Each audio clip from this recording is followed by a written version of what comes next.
Hello everyone, welcome to our channel destination. आज हम SAARC देशों के बारे में चर्चा करेंगे। सार्क फुल फॉर्म होता है south Asian association for regional cooperation.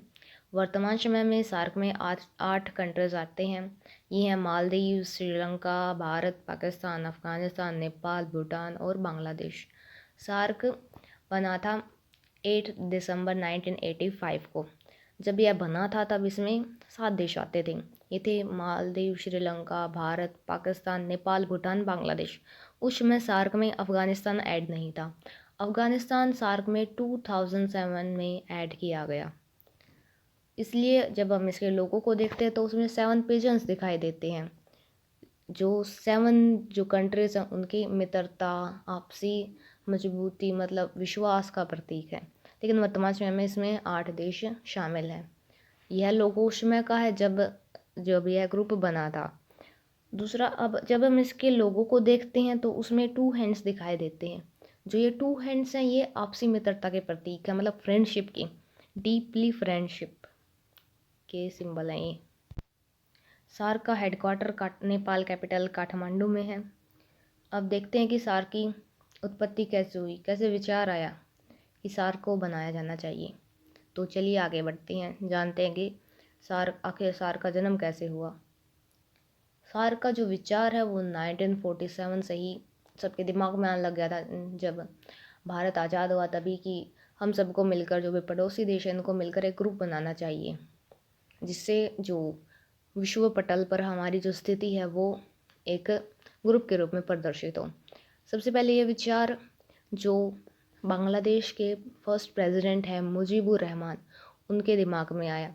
1977 में उन्होंने जो है भारत की यात्रा की। उसमें भारत के जो प्राइम मिनिस्टर थे वो थे मोरारजी देसाई, और उन्होंने अपना विचार मोरारजी देसाई के सामने रखा कि हमें मिलकर एक ग्रुप बनाना चाहिए जिससे हम अपने आपसी झगड़ों का निपटारा उस ग्रुप के जरिए कर सकें। धीरे धीरे यह सिलसिला आगे बढ़ा। उसके बाद 1981 में जो जितने भी 7 कंट्रीज हैं उनके फॉरेन मिनिस्टर की मीटिंग हुई श्रीलंका के कैपिटल कोलंबो में। लेकिन वर्तमान समय में इसकी कैपिटल श्री जयवर्धनपुर है। उस समय इसकी कैपिटल कोलंबो थी। तो 1981 में 7 कंट्रीज़ हैं, उनके जो फॉरेन मिनिस्टर हैं उनकी मीटिंग्स हुई और सबने विचार रखा कि हाँ, हमें मिलकर एक जो है ग्रुप बनाना चाहिए। तो दोस्तों यही सिलसिला आगे बढ़ा। उसके बाद 7 और 8 दिसंबर 1985 को बांग्लादेश की कैपिटल ढाका में सभी देशों ने सार्क चार्टर पर हस्ताक्षर किए और हम सार्क का मतलब उदय हो गया, मतलब सार्क स्थापित हो गया। उस समय सार्क में 7 देश थे। तो सार्क की पहली मीटिंग सार्क जहाँ बना उसी वहीं पर हुई थी। सार्क की फर्स्ट मीटिंग बांग्लादेश की कैपिटल ढाका में हुई थी। उसके बाद सार्क का हेडक्वार्टर बनाने की सोची कि सार्क का हेडक्वार्टर कहाँ बनाया जाए। तो नेपाल की कैपिटल काठमांडू में सार्क का जो हेडक्वार्टर है वो बनाया गया। तो चलिए अब सार्क का मोटो जान लेते हैं कि आखिर सार्क बना था तो उसका उद्देश्य क्या था। ये सार्क का मोटो है deeper integration for piece and prosperity, मतलब आपस में जो है शांति स्थापित करना, एक दूसरे की स्वतंत्रता का सम्मान करना, मतलब परस्पर सहयोग देना एक दूसरे को। तो ये सभी मोटो सार्क के हैं। सार्क की जो मीटिंग होती है वो वार्षिक होती है। प्रति वर्ष हम 8 दिसंबर को हम सार्क डे मनाते हैं। अभी हाल ही में नहीं, 2017 में 5 मई 2017 को हमने जो है सार्क सैटेलाइट भी लॉन्च किया था। ये हमारे भारत के जो है सतीश धवन अंतरिक्ष स्पेस स्टेशन से लॉन्च किया गया था सार्क सैटेलाइट। इस सैटेलाइट के जरिए जो है जितने भी सार्क के कंट्रीज़ हैं वो सब इसका प्रयोग करते हैं, मतलब मौसम की जानकारी लेने के लिए और भी जनसंचार के लिए आदि के लिए सैटेलाइट का प्रयोग किया जाता है। लेकिन जो है पाकिस्तान इस सैटेलाइट का प्रयोग नहीं करता है। सार्क में वर्तमान में 8 देश हैं, लेकिन रशिया और टर्की अभी वेटिंग लिस्ट में है। वो भी कह रहे हैं कि हमें भी सार्क में शामिल करो। अब इसमें 9 ऑब्जर्वर कंट्री हैं। ये है यूएसए, यूरोपीय union, Australia, Japan, south Korea, China, Myanmar, Iran और मॉरिशस। ये ऑब्जर्वर कंट्री है, मतलब जब भी सार्क की मीटिंग होती है तो ये सभी देश भी उसमें शामिल होते हैं। अब जानते हैं कि सार्क भारत के लिए क्यों इम्पोर्टेंट है। भारत के प्रोस्पेक्टिव से हम सार्क का अध्ययन करते हैं। हम सबको पता है कि चीन की रणनीति क्या है। वो सबको कर्ज के जाल में फंसाता है, सबको लोन देता है, कर्ज के जाल में फंसाता है, फिर उनसे बंदरगाह ले लेता है या सड़क बनाता है। अगर वे पैसा नहीं दे पाते तो उनकी सड़क पर अपना कब्जा कर लेता है, जैसा कि वो पाकिस्तान के साथ करता है। तो चाइना की जो पॉलिसी है one belt one road policy, जिसके ज़रिए वह सिल्क रूट को दोबारा से एक्टिव करना चाहता है, तो उसको हम काउंटर कर सकते हैं काफ़ी हद तक।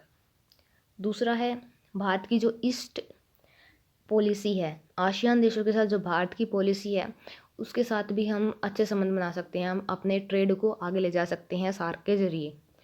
तीसरा है सार्क के ज़रिए, सार्क जो बैठक होती है उसमें हम म्यूचुअल ट्रस्ट और पीस बना सकते हैं, मतलब आपसी विश्वास और शांति कायम कर सकते हैं अपने क्षेत्र में। चौथा है सार्क भारत के लिए एक प्लेटफॉर्म है विश्व में एक लीडरशिप कायम करने के लिए। ये इंडिया के पर्सपेक्टिव से जो इम्पोर्टेंट पॉइंट थे कि भारत के लिए क्यों आवश्यक है। अब जानते हैं कि सार्क क्यों फेल हो रहा है। पहली बात तो सार्क की जो मीटिंग होती है वो वार्षिक होती है, लेकिन अभी इसकी मीटिंग्स में कमी आ रही है। Frequency of SAARC meeting is low, जिस कारण जो है सार्क है जो वो कमज़ोर होता जा रहा है। 2014 में सार्क की मीटिंग नेपाल में हुई थी, नेपाल की कैपिटल काठमांडू में हुई थी। उसके बाद 2016 में इसकी मीटिंग होने वाली थी पाकिस्तान की कैपिटल इस्लामाबाद में, लेकिन 2016 में हो गया उरी टेरर अटैक, जिस कारण भारत ने मना कर दिया कि वह इस मीटिंग में भाग नहीं लेगा। तो सार्क का चार्टर कहता है कि अगर एक देश ने मना कर दिया कि वह मीटिंग में नहीं जाएगा तो कोई भी देश उस मीटिंग में नहीं जाएगा। तो इसलिए जो 2016 की मीटिंग है वो कैंसिल कर दी गई। उसके बाद 2017-18 में कोई मीटिंग नहीं हुई उसकी। अभी 20 में मीटिंग होनी थी तो क्या आ गया, कोविड आ गया, जिस कारण इसकी वर्चुअल मीटिंग हुई। मीटिंग तो हुई थी लेकिन वर्चुअल हुई, उसमें भी काफ़ी जो इम्पोर्टेंट जो भी मुद्दे हैं उन पर कोई डिस्कशन नहीं हुआ। दूसरा कारण इसका फेल होने का है कि भारत और पाकिस्तान के जो संबंध है वो नाजुक है। जैसा कि हमने देखा कि 2016 में इस्लामाबाद में मीटिंग होनी थी, उरी टेरर अटैक हो गया, भारत शामिल नहीं हुआ। तो भारत और पाकिस्तान के जो रिश्ते हैं उनके कारण भी सार्क फेल हो, वह भी मतलब कुछ मुद्दा बनते हैं सार्क के फेल होने का। तीसरा है SAFTA not fully successful. SAFTA का फुल फॉर्म है south Asian free trade agreement, मतलब साउथ एशिया मतलब सार्क के जितने भी देश हैं वो आपस में व्यापार करने पर कोई टैक्स नहीं लेंगे, लेकिन ये भी फेल हो गया। मतलब कुछ काफ़ी चीज़ों पर टैक्स लगता है, मतलब इक्का दुक्का चीज़ें हैं जिन पर टैक्स नहीं लगता।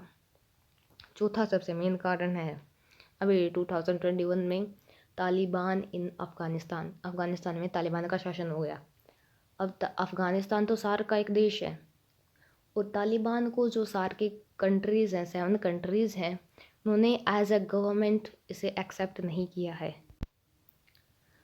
तो जिस कारण अभी मीटिंग होनी थी तो उसमें यह भी काफ़ी मुद्दा उठा कि अफ़गानिस्तान को बुलाया जाए या ना बुलाया जाए तो किसको बुलाया जाए। उन्होंने भी अभी तक अपना कोई वो लीडर डिक्लेयर भी नहीं किया है, और अगर उसे बुलाते हैं अफ़गानिस्तान को तो ऐसा समझा जाएगा कि 7 देश हैं उन्होंने तालिबान को एज ए जो गवर्नमेंट एक्सेप्ट कर लिया। एक और कारण है जिसके कारण भविष्य में ऐसे कयास लगा रहे हैं कि सार्क फेल हो जाएगा। अभी 2020 में कार्यकाल जो सार्क के चेयरमैन हैं जो विराकुन जी हैं, इसाला विराकुन, वो श्रीलंका के हैं। 2023 में उनका जो टेन्योर है वो ख़त्म हो जाएगा। उसके बाद जो सार्क का चेयरमैन चुना जाएगा वो अफ़गानिस्तान से चुना जाएगा। अफ़गानिस्तान की मंत्रिपरिषद एक सार्क के चेयरमैन का चयन करेगी। तो मुद्दा यह उठता है कि जब सार्क देश मानते ही नहीं हैं तालिबान को एज अ गवर्नमेंट, तो उनके द्वारा चुने गए चेयरमैन को वो कैसे एक्सेप्ट कर लेंगे। ये आगे देखा जाएगा कि क्या आगे जो विराकुन जी का कार्यकाल समाप्त होता है उसके बाद कौन चेयरमैन आता है, किसके द्वारा चुना जाता है। ये भी आगे भविष्य की बातें हैं, आगे देखते हैं कि क्या सार्क का भविष्य बचा रहता है या फिर सार्क ख़त्म हो जाएगा। तो दोस्तों, हमने सार्क की उत्पत्ति के बारे में देख लिया, सार्क का जन्म कैसे हुआ, सार्क क्यों फेल हो रहा है इसके बारे में जान लिया, सार्क में कितने देश है, ऑब्जर्वर कंट्री के बारे में जान लिया। अब इसकी मीटिंग्स देख लेते हैं। पहली मीटिंग इसकी जो है जहाँ पर ये बना था, जो बांग्लादेश की कैपिटल ढाका में हुई थी 18th मीटिंग इसकी मतलब लास्ट मीटिंग इसकी काठमांडू नेपाल में हुई थी।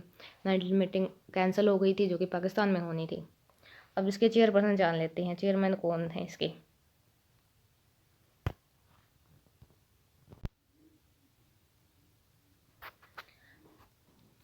सार्क के जो फर्स्ट चेयरमैन हैं थे जो वे थे अबुल एहसान, जो बांग्लादेश से थे।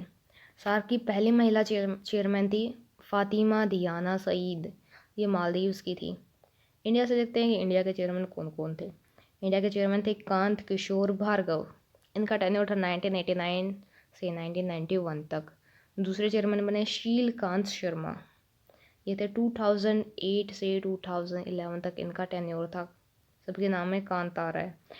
करंट चेयरमैन इनके सालावेरा कौन है जिनका टेन्योर जो है 2023 को समाप्त हो जाएगा। चेयरमैन का जो चुनाव होता है वो सभी कंट्रीज रोटेशन वाइज करते हैं, और जिस देश की बारी होती है उस देश की जो मंत्रिपरिषद होती है वो सार्क चेयरमैन का चुनाव करती हैं।